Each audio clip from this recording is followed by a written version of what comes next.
ગુજરાત સહિત બનાસકાંઠા જિલ્લામાં વરસાદ ખેંચાતા હવે ખેડૂતોના હાલ બેહાલ થયા।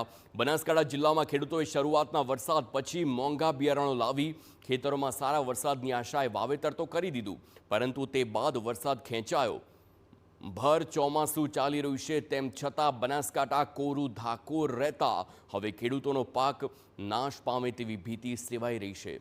બનાસકાંઠા જિલ્લામાં વરસાદ વરસતો જ નથી અને ખેડૂતો કાગડોળે આકાશ સામે મીટ માંડીને રાહ જોઈ રહ્યા છે। મહત્વની વાત એ છે કે બનાસકાંઠા જિલ્લામાં છેલ્લા કેટલાક સમયથી દિવસે ને દિવસે ભૂગર્ભ જળ પણ ઊંડા જઈ રહ્યા છે।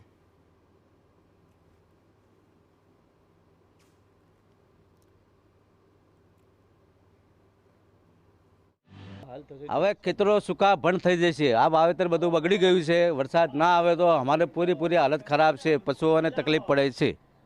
વરસાદ ખેતરો વાવેતર થઈ ગયા છે, વરસાદ નથી। વરસાદ ના આવે 5 દિવસમાં તો ભયંકર તકલીફ થશે અને બિયારણ મોંઘા ભાવના છે, ખાતર મોંઘા ભાવનું છે, બરાબર। કોઈ વ્યાજમાં પૈસા નહીં વાવ્યું, કોઈને આમ વાવ્યું, કોઈ બધા તો કોઈ ખેડૂત સરખા નથી। કે કોઈને આ ઉછીના પાછીના કરીને લાયા હોય, કે આ સરકારશ્રીનો આદેશ છે કે વરસાદ ના આવે તો કંઈક પાલવાની કરે।